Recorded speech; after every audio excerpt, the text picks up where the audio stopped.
Before the charge went in, Brigadier General William Grant told the men of the 12th Light Horse exactly what they were about to do it for. Men, you're fighting for water. There's no water between this side of Beersheba and Esani. Their horses had already gone several days without a drink. It was the 31st of October 1917.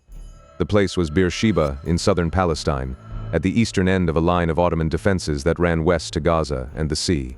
Beersheba sat 43 kilometers inland from the Turkish bastion at Gaza, and the Australian War Memorial describes it as heavily fortified in its own right. Trenches and redoubts dug into the high ground around the town. What Beersheba had that Gaza did not was open desert on its landward side, and defenses built on the assumption that nobody would come across it in strength. To understand why water was worth a charge, it helps to hear from the men who had been living out there. Trooper Albany Varney of the 12th Light Horse wrote home in May 1916. "The flies are in millions, they fly flop onto your food whether you like it or not, and as I'm writing this note I have to keep them off with one hand and write with the other." Varney added the part that mattered most. "Our horses suffer worse than we do. They have to stand in the sun and hot sand, for there is no shelter."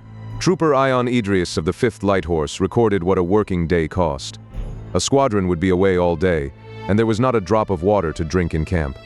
Men drank from the horses' wells instead, and the water there was brackish. 3 weeks before the charge, Trooper Edward Cleaver of the 4th Light Horse wrote home about where he had been sleeping.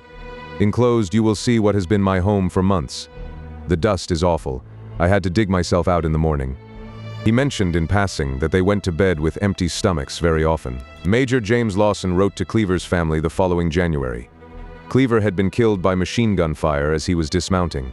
His death, Lawson told them, was practically instantaneous. That was the force that would be asked to gallop at machine guns for a well. Men who had been short of food, short of water, and covered in dust for the better part of 2 years, on horses that had been standing in the sun the whole time. They had not been idle. In August 1916, the mounted troops had stopped an Ottoman advance at Romani, at a cost of about 1,100 Allied casualties against some 8,000 Ottoman casualties and prisoners. Magdaba and Rafah followed. The Light Horse had led the advance across the Sinai and into Palestine. The British had already tried twice to break that line at Gaza in March and in April, and had been thrown back both times with heavy losses. The third attempt would not go at Gaza at all.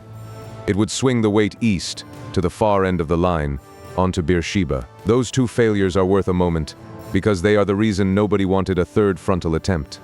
In the first, on the 26th and 27th of March, the Anzac Mounted Division actually got into Gaza, and was then ordered to withdraw from ground it had taken.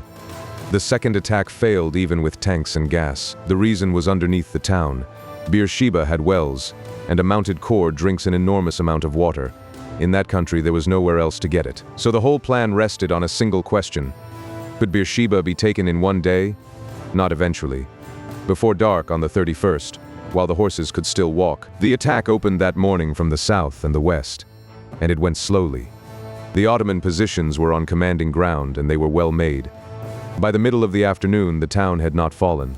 Away to the northeast, there was a hill called Tel El Saba, and it mattered more than its size suggested. It sat on the eastern approach, and while it held, nothing could come at Beersheba from that side. Taking it fell to the New Zealand Mounted Rifles. By Radio New Zealand's account of the centenary, the New Zealanders took that heavily fortified hill across the course of the day, and 8 of their men were killed doing it, and 26 wounded. With that hill gone, the eastern approach was open. But the light was going, and Beersheba itself was still in Ottoman hands. Lieutenant General Harry Chauvel commanded the Desert Mounted Corps. He had a choice and not much daylight to make it in. He could keep grinding forward on foot, carefully, and lose the town for that night. Or he could send horsemen straight at it. The Australian Light Horse were mounted infantry. The horse carried the man to the fight, and then the man got off and fought on his feet with a rifle. They carried no swords and no lances, and they had never made a mounted charge as a brigade. So why send horses at machine guns at all, when these men had spent 2 years learning to fight on foot? Because getting off the horse was the dangerous part. Dismounting put a man standing upright and stationary in the open, in front of a prepared trench, which is precisely how Edward Cleaver was killed. Staying mounted meant crossing the beaten ground at 30 miles an hour instead of walking into it. There is one more detail from Albany Varney's letters that says something about the distance these men were operating at. In October 1917, the month of the charge, he learned that his mother had died. The news had taken nearly 3 months to reach him. Chauvel gave the order anyway. Brigadier General William Grant would take the 4th Light Horse Brigade at the town, mounted across open ground in the last of the daylight. They formed up about 6 kilometers southeast of the town. The 4th Light Horse Regiment took the right, the 12th took the left, and the 11th stayed back in reserve. In front of them, according to the Australian War Memorial, were about 1,000 Ottoman riflemen, 9 machine guns, and 2 aircraft. The trenches were dug on commanding ground, and the approach was flat and open the whole way. Captain Jack Davies put it to his men more simply than any order. "Come on, boys, Beersheba, first stop." They moved off at the trot. Almost at once it quickened to a gallop. Private Walter Keddy wrote it down afterwards. "We were all at the gallop yelling like mad. Some had bayonets in their hand, others their rifle. Then it was a full stretch gallop. The Ottoman gunners saw them come over the rise and opened with shrapnel." Trooper Edward Dengate described what that was like from inside the line. "The bullets got thicker. 3 or 4 horses came down. Others with no riders on kept going. The saddles splashed with blood. Here is the fact the whole afternoon turned on. On the eastern and southern faces, the Ottoman trenches had not been wired. Wire is what stops a horse. A wired trench forces riders to pull up in front of it and get down in the open, under fire. Without it, there was nothing between the gallop and the parapet, so the line did not stop. It went over the forward trenches at the gallop. Some men swung down into them and fought there with the bayonet. Roughly 150 riders went straight through and kept going for the town. The ground they crossed was not simply flat. The memorial's account describes trenches on the right and a redoubt on the left, an open plain beyond them, and then small wadis and steep-sided gullies before the town itself.